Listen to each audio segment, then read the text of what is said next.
Hello dear student, welcome back to my channel Poonam Aswal classes.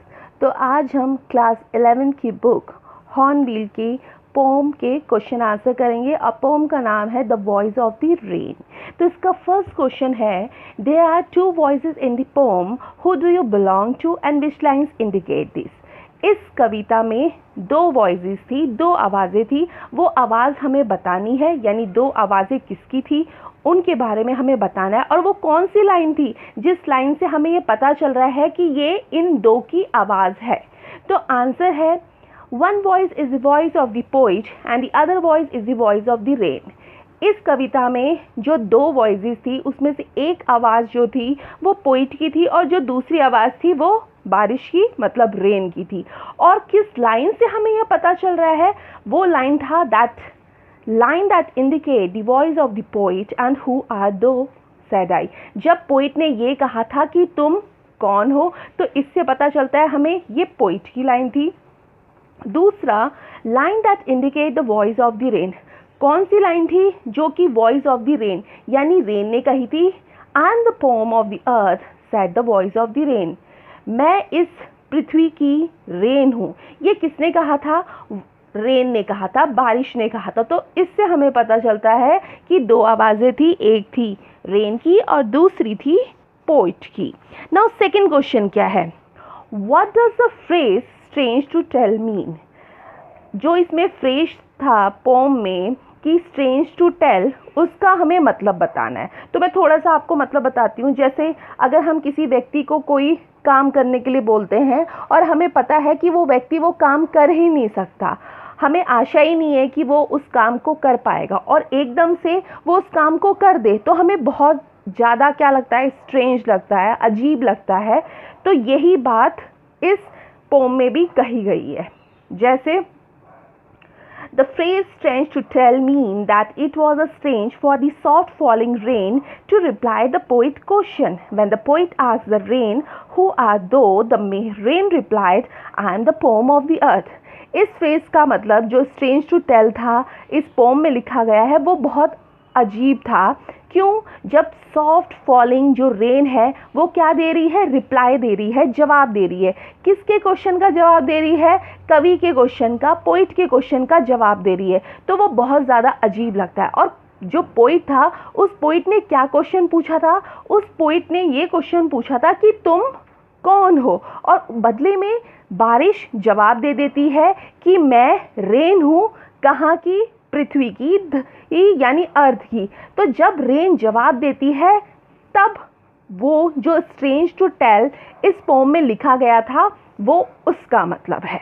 Now question number third is, there is a parallel drawn between rain and music. Which words indicate this?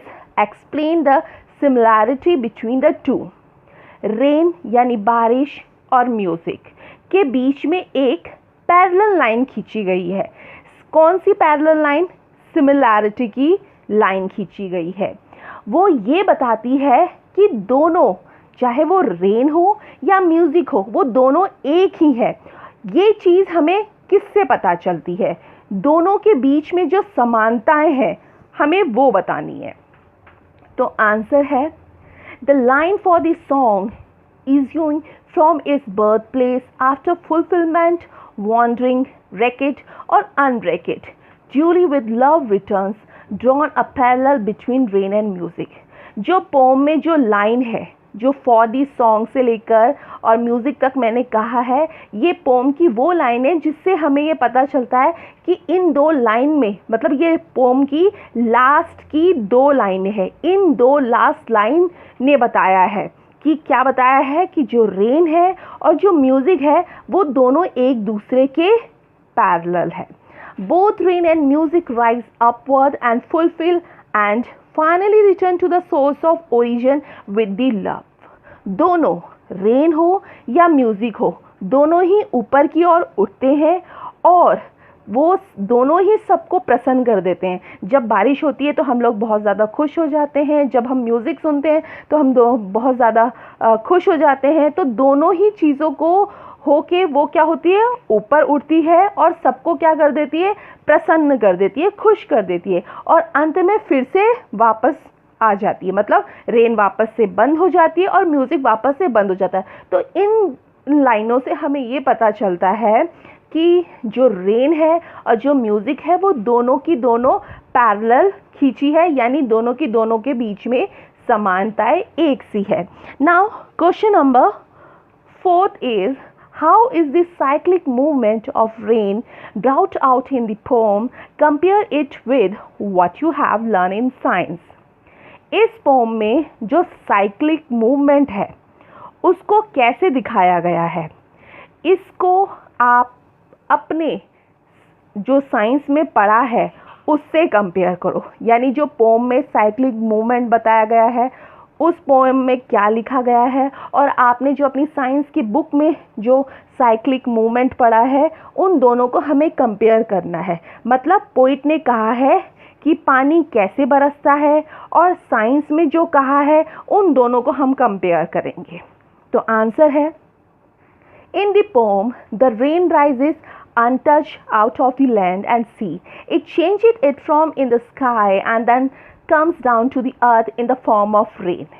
इस pome में ये बताया गया है कि rain बिना किसी को टच किए धरती और सागर से ऊपर उठती है और आकाश में जाके अपना रूप बदल देती है। कौन? रेन। और फिर से वो पृथ्वी में वापस आती है। कैसे वापस आती है? बारिश बनकर वापस आती है। तो ये तो हमें इसे पोम में बताया गया है। और अगर हम साइंस की बात की जाए तो साइंस क्या कहती है कि जो पानी है वो भाप बनकर क्या होता है? उड़ता है और आकाश में जाकर कंडेंस हो जाता है, और कंडेंस हो जाने पर वो क्या हो जाता है? क्लाउड बन जाता है। और जब वो क्लाउड बन जाता है तो वो धरती पर आता है और क्या करता है? बारिश करता है।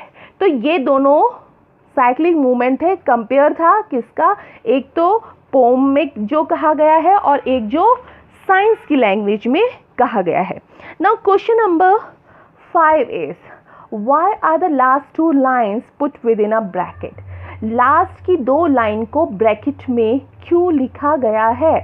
Answer is, the last 2 lines are put within a bracket because they are the observation made by the poet and his thoughts.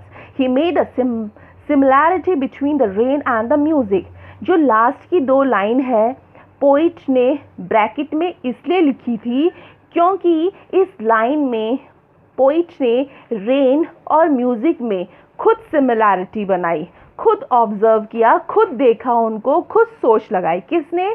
Poet ने। और इसीलिए पोइट ने लास्ट लाइन में ब्रैकेट लगाया है। यानी पोइट खुद सोच रहा था कि दोनों के बीच क्या है? सिमिलैरिटी है। वो कौन सोच रहा था? पोइट सोच रहा था। ऑब्जर्व भी कर रहे थे वो। तो इसीलिए पोइट ने खुद उस लाइन में क्या कर दिया? ब्रैकेट लगाया। रेन ने नहीं बोला था, ये किसने बोला था? पोइट ने ऑब्जर्व किया था, इसीलिए ब्रैकेट लगाया। Okay, now 6th question is, list the pairs of opposite found in the pome. यानी ऐसी लिस्ट हमें बतानी है जो कि अपोजिट वर्ड रहे होंगे इस पोम में। तो जैसे था डे एंड नाइट, यानी दिन और रात।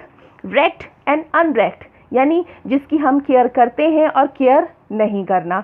राइज एंड डिसेंट, यानी ऊपर जाना और नीचे जाना। तो ये थे क्वेश्चन आंसर पोम के the voice of the rain के। और अगर आपको अच्छे लगे हो तो प्लीज़ लाइक करना, सब्सक्राइब करना इस चैनल को। तो thanking you watching for this video, and if you like the video, do hit the like button and share this video for your friends, and for more such a lesson please subscribe to my channel Poonam Aswal Classes. Thank you.